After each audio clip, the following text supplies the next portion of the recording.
Today we're talking about deadlifting and the overall general hinging pattern.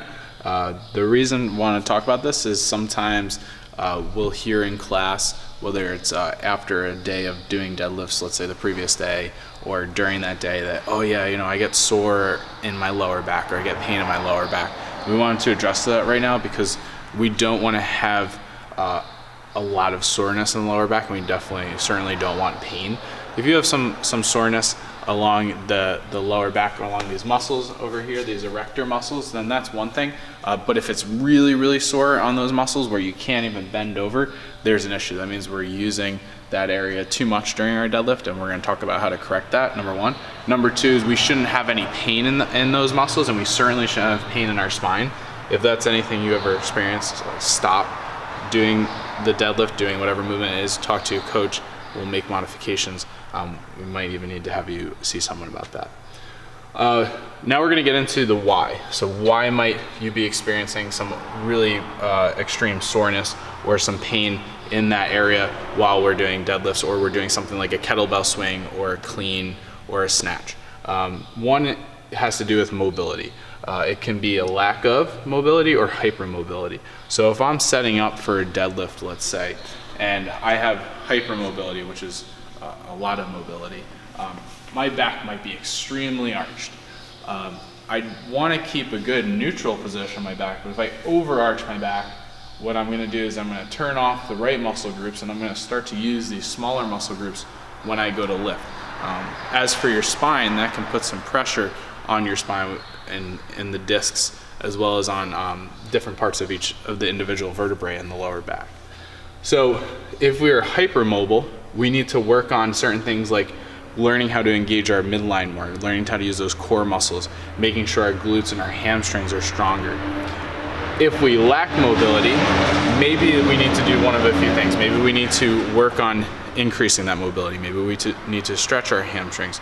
Maybe it's a motor control thing. Maybe we need to also engage our core, and that will enhance your mobility. Maybe we need to see a PT or a massage therapist to do some soft tissue work. So that's really an individual basis. But getting back to what we were talking about before when it comes to pain and soreness, and how in the gym, at least while we're in class, we can work on making sure that doesn't happen. Number one is core engagement. So if I'm going to set up for a deadlift, I want to make sure this area stays engaged. I want to make sure it stays tight. All right, I'm not trying to think about being relaxed here. I want to make sure not just this superficial layer, this layer of abdominals is engaged, but I want to make sure that there's built up what we call inner abdominal pressure, that I'm able to stabilize my trunk when I'm lifting. So we talk about this in class sometimes, and it looks like this. I want to think about taking a breath into my stomach and filling that space with air, and then squeezing and making sure everything's tight. So that means I need strong obliques, I need strong abs. If these areas aren't strong, then it's going to be hard to stabilize and hold that during the lift. Now you can tell I'm not holding my breath, I'm just holding the pressure in there. Right? So that's crucial to remember, is that as we lift, we don't just relax, we keep that pressure built up during the lift to help keep our spine neutral. We might need to make our midline stronger. We might need to do some stuff for our obliques. We might need to do the midline accessory. Part two is glute and hamstring engagement. Maybe your glutes and your hamstrings aren't strong enough to lift the weight that you're moving, and that's how you revert to a poor position. So maybe we need to do the lower accessory work, help make those glutes stronger. We need maybe glute bridges, or we need to do hip extensions to help make our hamstrings stronger. Those are things that take time to do, but that corrective piece that can happen in class or that day is focusing on how you're hinging, so how we're moving our hips during the deadlift. So whether it's a deadlift, a clean, a kettlebell swing, how this is moving is going to largely determine what muscle groups I'm engaging, or whether I'm relying on the wrong muscle groups too much, or the right muscle groups enough. So our hips.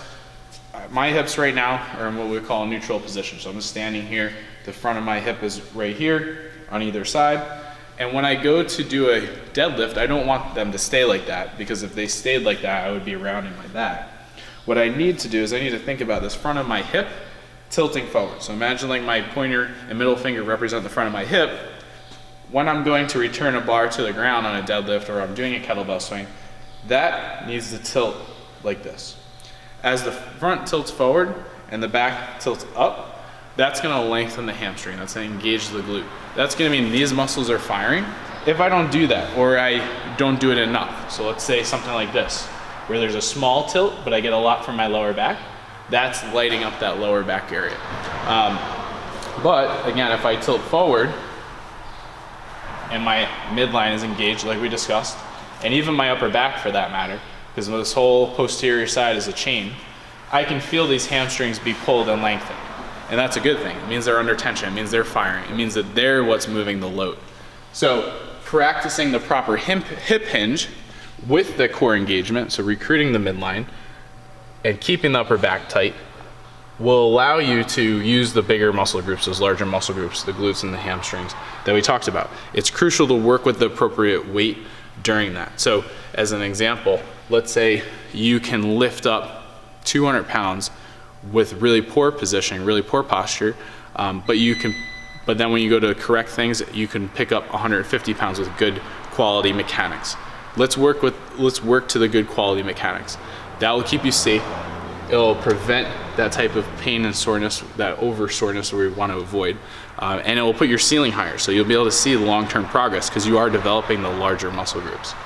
Corrective exercises, like we just talked about, mechanics, moving well, good quality movement, not worried about speed, not worried about number of reps, not worried so much about weight.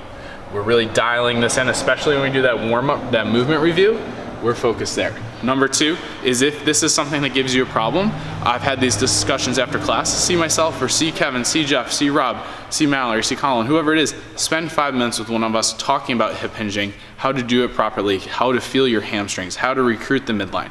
It doesn't take a long conversation to do that, but we need to make sure that's solid. Once we have that proper hip hinge, 2 really solid movements, good mornings and Romanian deadlifts to work on. These will help develop the hamstrings. They also will work on that top part of the hinge, which is crucial to setting yourself up for success during the entire lift. So I'm gonna grab a barbell to demonstrate those 2 so we can see what I'm talking about. The good morning is in the accessory work, in the lower accessory work, so that's a perfect opportunity to work there. But on that good morning, I have the bar across my shoulders. Like we talked about before, upper back is engaged and my midline is engaged. I'm not flaring my ribs out. Everything's nice and tight, tacked down. From here, I'm really focused on hinging at the hip, so the front of my hip is pointing down towards the ground, and I can feel my hamstrings under tension, and then I stand. Notice the difference between that, where there's tension in my hamstrings, and where everything's relaxed. Yes, I can go down a lot further, but I'm not using this, I'm not developing this, and I'm not using the hamstring and the glute to help pull me into the right position. If I do that with enough reps and or enough weight, I'm gonna start to feel that a lot here, either today or tomorrow. So that's the good morning. Again, hips towards the ground, midline's tight, upper back is tight, and then I go to stand.